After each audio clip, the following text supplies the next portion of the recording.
أعوذ بالله من الشيطان الرجيم. بسم الله الرحمن الرحيم. لن تنالوا البر، هرگز تاسو نشئ حاصلولی کاملا نیکی، حتی تنفقوا، آن تردی چه خرچ کړئ تاسو، مما د هغې څه تحبون چې تاسو یې خوښوئ، چې ستاسو محبوب څیزونه دي. وما تنفقوا من شيء، او هاغه څیز چې خرچ کوئ تاسو د څه څیز نه، فإن الله به علیم، پس بېشکه دی الله تعالی په هغې باندې پوهه عالم. كل الطعام كان حلا لبني إسرائيل، ټول طعامونه، ټول حلال خوراکونه دا حلالو د بني اسرائیلو دپاره، الا ما مگر هاغه څه حرم اسرائیل علی نفسه چې حرام کړي اسرائیل یعقوب علیه السلام په خپل ځان، من قبل ان تنزل التورات، مخکې د دې نه چې نازل شوی و تورات، یعنی د نازلېدلو د تورات نه مخکې.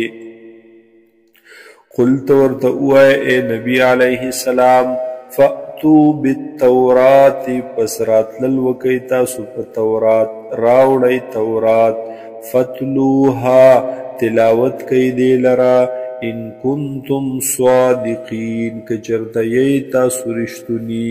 فمن افترى على الله الكذب، پس هاغه څوک چې وی تړل دروغ په الله باندې، من بعد ذلك، وروستو د دې نه، فاولئک هم الظالمون، پس دقه کسان دي دوی ظلم کوونکي ظالمان.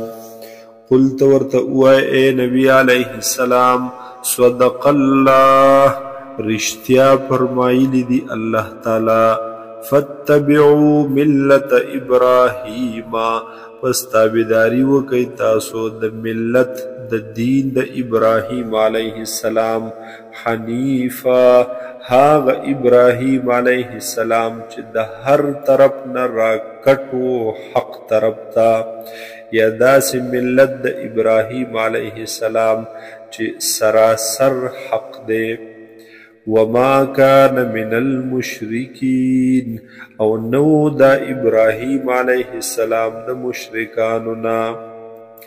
ان اول بیت، بېشکه اول کور، وضع للناس چې جوړ کړلی شوی و، چې مقرر کړلی شوی و د خلقو دپاره، للذي دا هاغه و، ببکته چې و په مکه مکرمه کې، مبارکن، دی دغه کور برکتونو والا، وهدى للعالمین، او هدایت دپاره د مخلوقاتو، یعنی مرکز د هدایت دغه دی.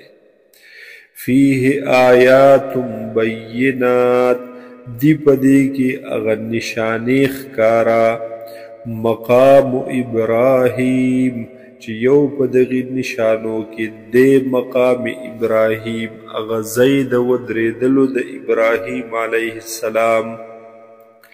ومن دخله، او هر هغه څوک چې داخل شو دې کور ته، کان آمنا، نو دی په امن سره. ولله علی الناس حج البیت، او خاص د الله دپاره لازم دی په خلقو باندې حج د بیت الله شریف. من استطاع الیه سبیلا، په هغې چا چې طاقت لري دې طرف ته د لارې. ومن کفر، او هغه چا چې کفر وکړو یا ناشکري وکړله، فإن الله غني عن العالمین، نو پس بېشکه الله تعالی دی بې پروا د مخلوقاتونه. قلت ورته ووایه ای حضور صلی الله علیه وسلم، یا اهل الکتاب، ای اهل کتابو، لم تکفرون بآیات الله، ولی تاسو انکار کوئ د د حکمونو د الله نه، د آیاتونو د الله نه. والله شهید علی ما تعملون، او دی الله تعالی گواه خبر په هغه څه چې تاسو یې کوئ. قل ورته ووایه اے حضور صلی الله علیه وسلم، یا اهل الكتاب، اے اهل کتابو، لم تصدون عن سبیل الله، ولی تاسو منع کوئ د لارې د الله نه، من هغه چا لره آمن چې هغه ایمان راوړی، تبغونها عوجا، او تلاش کوئ تاسو په دې لاره د الله کې عوجن کوږوالی لرا، شبهات لرا.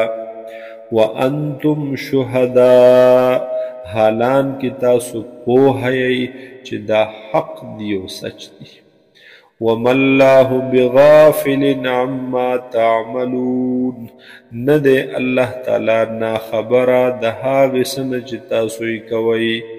یا ایها الذین آمنوا، اے هاغه کسانو چې ایمان مو راوړی، ان تطیعوا فریقا من الذین، که چېرته تاسو طاعت وکړو، تاسو فرمانبرداري وکړه د یوې ډلې من الذین د هغې کسانو نه، اوتوا الکتاب چې هغې ته ورکړلی شوی دی کتاب، یردوکم نو واپس بکي دوی تاسو لره، بعد ایمانکم رستو د ایمان ستاسو نه، کافرین کفر تا. وکیف تکفرون، او سرنګ به کفر کوئ تاسو، وانتم تتلا علیکم آیات الله، حالان کې تلاوت کولی کیږي په تاسو باندې آیتونه د الله، وفیکم رسوله، او دی په تاسو کې رسول د الله. ومن یعتصم بالله، او چا چې منګولې ولګولې په الله باندې، مراد د الله دین یا مراد د الله کتاب یا د الله د طرف نه رالیږلي شوي پیغمبران. ومن یعتصم بالله، چا چې منګولې ولګولې په کتاب د الله، په دین د الله، فقد هدی الى صراط مستقیم، نو بس یقینا هدایت وکړلی شو دته د لارې نیغې.